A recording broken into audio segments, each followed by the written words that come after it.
that Seattle is getting a new NHL team and that they might reveal their names and colors by early February, early March, right after the All-Star game.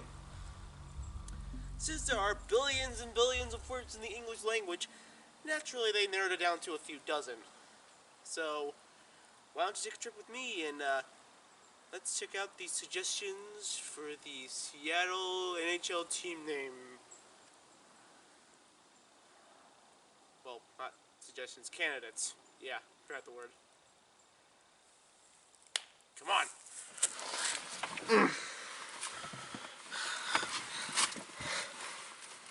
That's better. Snowing outside. So, before we get into the main crap of the episode, let's take a look at some honorable mentions. Names that, for whatever reason, aren't really that interesting to talk about.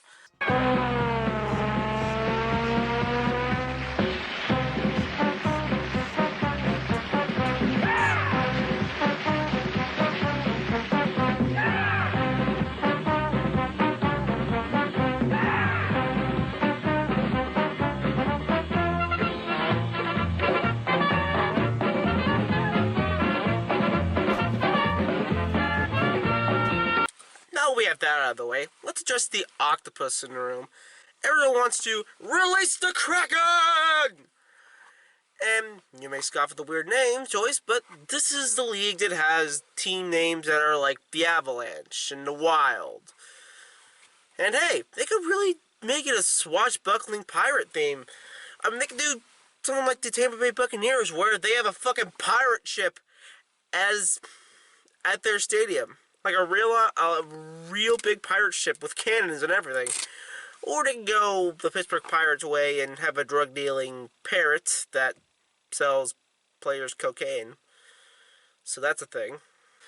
Anyway, the only problem I see arising is the fact that in certain circles, a Kraken is associated with more, shall we say, lewd business. But then again, Detroit has a name that you don't want to look up on the Urban Dictionary, and they have an octopus as the mascot, and they're doing, well, they're existing. But yeah, I really hated the name at first, but I've really grown to like it. And if it turns out to be, then I'm willing to accept it. Another name that has been battered around the streets of Seattle is the Firebird. Now, I love Stravinsky, but this sounds like a less cool name for the Phoenix. Unlike the Firefly, which is also known as the Lightning Bug, which are both pretty cool names. Unfortunately, they couldn't make it past the first round. Speaking of flames, this name probably won't fly. Probably won't fly because, well, the flames exist. And they'll probably cry foul. These next two are my personal favorites. The first one is the Renegades, because it sums up Seattle so well. Where else are you going to find a fish market that throws fish at you, a needle with a restaurant that spins like a record, and that one famous science guy we all know and love? And don't forget, because I'd be crucified if I didn't mention them. Anyway, the other name that I like is the Eagles. Yeah, I know, Philly has that name as well for the football team. But I mean, New York and Winnipeg share a name, and they seem to be doing fine. Also, Edmonton and Houston had the same name for a while. Who doesn't fucking love birds?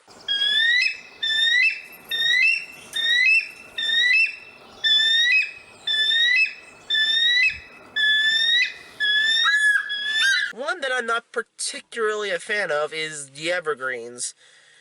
I mean, what is going to be the mascot? A tree? Are we imitating Stanford University, whose team name is the Stanford Cardinal? As in one tree? A cardinal? Well, at least they get points for creativity, I guess. Rainers is also a pretty popular choice, and since there's a mountain named Rainer, and it rains a lot in Seattle. Duh. Although, to me, it's kind of reminds me of those meta humor jokes. You know, the whole, let's break the fourth wall and deconstruct everything because we have no creativity jokes, and I'm growing more and more tired every day. Also, it's the equivalent of naming a team Blankety McBlakeface, which, if anyone legitimately suggests that, they should be punched in the face. But that's just me. Now it's time for the most controversial, the totems, and here's a clip of past me talking about the totems. Yes, I know that totem poles are a staple of the Pacific Northwest, mainly in British Columbia. Yes, I know there was a minor league hockey team named the Totems that lasted up to 1975. Sorry. But honestly, teams named after indigenous people are passe for a reason. Sports logos and names based off indigenous people are often the only representation of indigenous people to a lot of the rest of North America.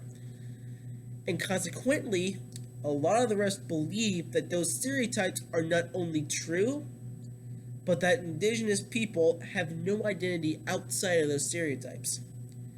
This often deeply affects academic performances and self-esteem of indigenous youth, on top of the high rates of poverty, unemployment, and suicide that indigenous people already face. And while some teams like the Atlanta Braves and the Kansas City Chiefs can get away with it, there are a few that are extremely guilty of this. I'm talking Washington, D.C., Cleveland, and even Chicago. Edmonton's guilty too. Call me soft. Call me a crybaby. But honestly, I feel it's time that we move away from blatantly stereotyping ethnic groups, especially one as sadly as forgotten as the indigenous nations.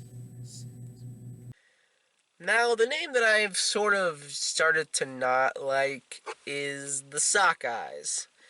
Yeah, the league, maybe the league that is currently having a debate over whether or not fighting should be allowed shouldn't have a team that is implying giving the other team, more specifically a person on the other team, a black eye. Also, the sockeye, which is a native fish of the Pacific Northwest, is also the food for the killer whale, which is the mascot of the neighboring Vancouver Canucks. So, it's probably not a good idea, since Vancouver's probably going to take advantage of that. Especially if the team's bad. So yeah, that ends this video. Hope you enjoyed it. Thanks for watching. If you have a favorite, then message me on the bulletin board. And join me next time when I talk about the forgotten teams of Montreal. Until then, you can join my Patreon, and for little as $1, you can ensure that I keep doing both these videos and ensure that I have food. Please don't make me choose. So yeah.